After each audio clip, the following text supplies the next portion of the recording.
So one of the reasons I film periodically is to share some things that I like to share with the online community. And one thing I got through my mailbox this week was about osteoporosis. If there's any way that we can manage osteoporosis or osteopenia, which is the predecessor to osteoporosis, with yoga, right? And we can. And what I like to think about is physics. I have a son who's a physics major, and so I'm more in tune to physics these days than normal. And so physics is all about, you know, the anatomical structural pressures of the bones and the muscles when we talk about osteoporosis. So think about your arms, take them out in front of you, and you've got your nice bones, right? You got your arm bones, and you got your muscles that pull on your arm bones, right? So if your bones want to get strong, then the muscles have to create a little tension there, okay? So this little sequence is called Namaste Hands, and this is for strengthening the arm bones. So the key to this is actually to be putting pressure on the bones. So we're going to be pushing those palms together, drop the shoulders down, and the elbows lift a little bit. So you've got the upper arm bone and the forearm bone getting pressure. Now, palms pressing, we're going to push to the right, keep pressing, and turn the head to the left. Good, and then when you come back to the center, we'll go the other way. So as you do this, I want you to notice your bicep muscles and your tricep muscles, right? They're engaged, they're pushing, they're activating, and they're putting tension on your bones, just back and forth. And then the other way. Good, and when you come back to the center, the thumbs will touch the heart. Twirl your fingertips down and look down. So you'll stretch your neck as you look down at your wrists. And then you're going to bring your fingertips up, twirl them in towards your heart center, interlace your hands, and then stretch them all the way out. Good, and all the way up. Good, and then release.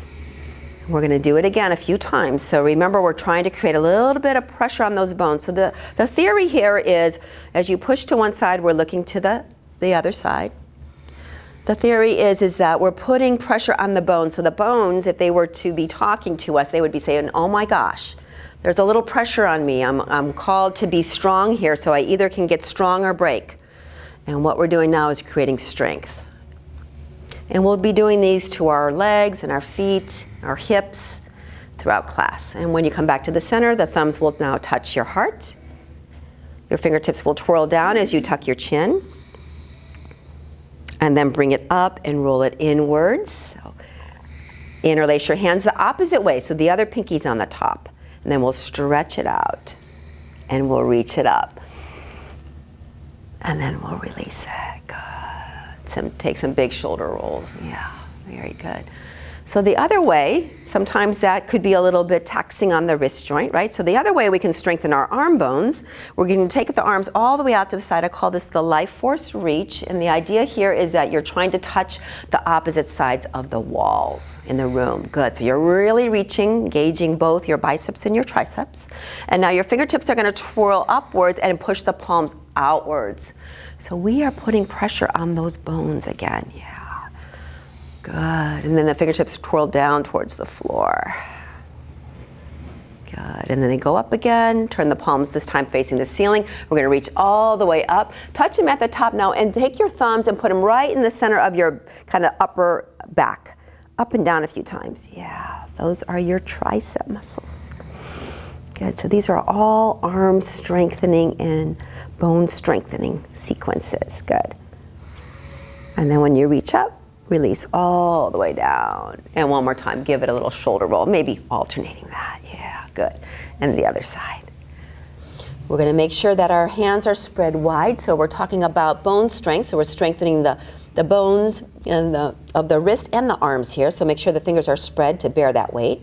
We're going to take the right foot back behind us, straighten it with the toes facing down. And then the left arm is out in front of us with the thumb facing upward. And just balancing. So now we can see why this right arm is getting super strong right now, right? It's bearing weight. Good, then come back, and here we go the other side. So it's the left foot.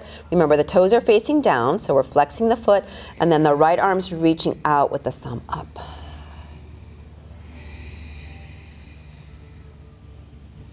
You're drawing that belly button in just a little.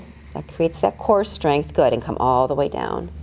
Now we're going to add a little movement to this. So the right foot's going to go back again, the left arm's going to be out in front.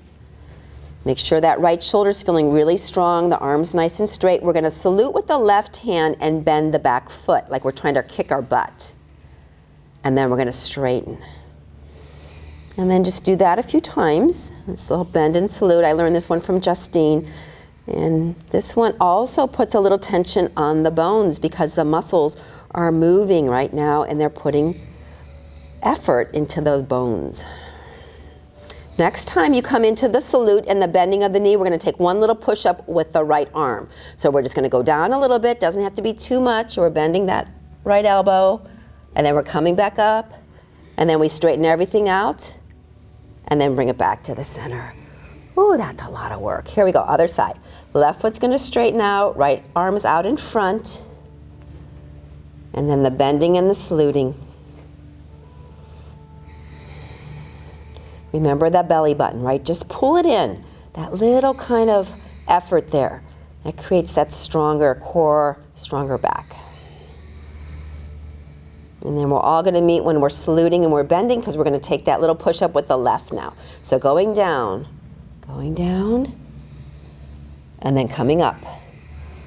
Straighten out the arm and the leg. Then come back to neutral and you're kneeling and come into a child's pose. So big toes will touch, the knees will go a little wider. And this time I do want you to take your hands off the mat and roll them around. So a lot of times when we're bearing weight on our wrists, they get a little taxed. So make sure you're stretching your wrists the opposite way. And then you can reach your arms out in front, long and straight with your head down on the mat, or you can stack your arms, or even stack your fists. And then I want you to register right now the strength in your feet. 25% of all your bones in your body are in your feet. Good. Now reach your arms out in front like you're holding that beach ball in front of you. We're going to do one more standing pose. This will be our tree, so we'll do a similar thing. It's a one-legged balance, one of the key things for creating bone strength. On Yoga JP TV, you'll find 60-minute classes, 30-minute classes, 5-minute educational videos, and workshops. You'll have gentle, senior, chair yoga, therapeutic yoga, and somatic yoga choices, as well as workshops too. To find out more, visit us at www.yogajptv.com.